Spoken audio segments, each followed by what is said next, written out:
But this is actually quite sick. For the last 30 days, I have been using the Steam Deck as my sole gaming device.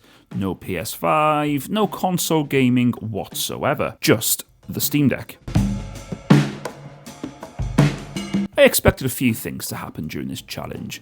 I'd maybe miss the performance of the PS5, the multiplayer. I thought I would have a few challenges along the way, and I thought I'd end up back on the PS5 sooner than I thought. But honestly, none of that really happened.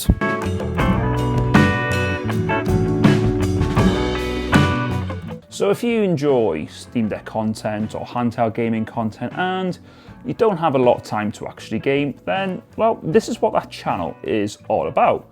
So why not consider subscribing? Normally, when I have a proper chunk of time that I know that I'm not going to be interrupted, I will sit down and play on the PS5. And that has been my setup for years. Mostly that's been at night, and that has had a detrimental effect on how I feel waking up in the mornings. And then I realised something. Most of my gaming, well, it doesn't look like that anymore. It's more like 20 minutes on the sofa, a quick session in bed. And when gaming starts to look like that, the whole idea of needing a console looks a bit unnecessary. One thing I did do during this experiment was using the Steam Deck as a hybrid setup using the dock and a mouse and keyboard. Sometimes I would just play on the sofa, handheld mode. Sometimes I would try it hooked up to the dock and then using a keyboard and mouse, because I've been itching to try keyboard and mouse gaming, and, well, I kind of enjoyed it, where I would dock it and I would use a keyboard and mouse, because sometimes I do forget that the deck is a tiny PC. And honestly, I've enjoyed the flexibility that came with this. 1 minute it's a handheld, the next it's a fully formed gaming PC.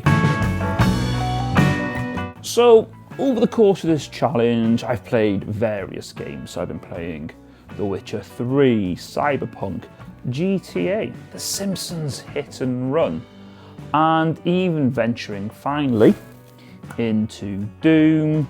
I've been playing a bit of Half-Life, and I even tried a bit of Knights of the Old Republic, and one game that has always got a special place in my heart, Football Manager. The amount of hours I have sunk into those games. And jumping between all these different games is something that the Steam Deck does, well, really well. 1 minute you're playing something huge like The Witcher, exploring the vast open world. The next you are down the tight corridors in Half-Life, or on Mars just running and gunning. And this is where the Steam Deck really surprised me. And when gaming fits into those smaller windows, well, handhelds just make more sense. Instead of just turning on a console, switching the TV input and sitting down, well, you just pick it up and you play wherever you are. And that small difference actually changes how often you can play. I didn't play longer sessions, I just played more often.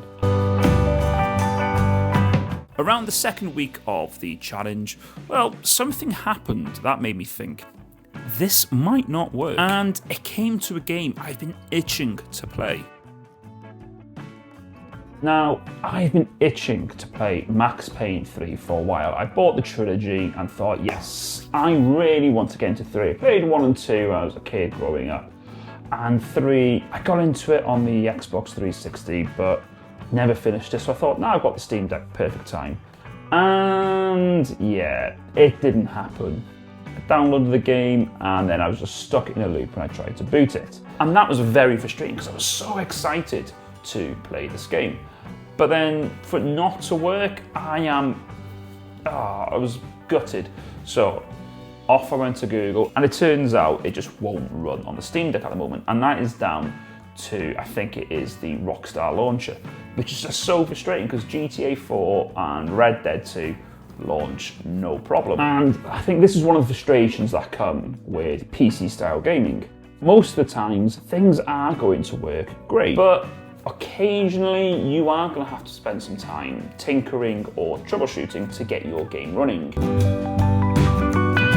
Something else I started doing a bit more of was using the Steam Deck as a mini computer. You know, I'd use the browser, I'd check emails, I'd even use a bit of Word online, just, you know, to do a little bit of work here and there. Obviously, it's not going to replace my MacBook for when I need to do my main bulk of work, but it's surprisingly capable when you need it. So after 30 days of just gaming on the Steam Deck, could it replace my PS5? Not completely. If I want big screen gaming and fantastic graphics, well, for me, the console is always going to win. But for everyday gaming, especially when time is so tight, well, the Steam Deck is going to get the edge. Because handheld gaming can fit around your life, well, gaming doesn't need an entire evening now.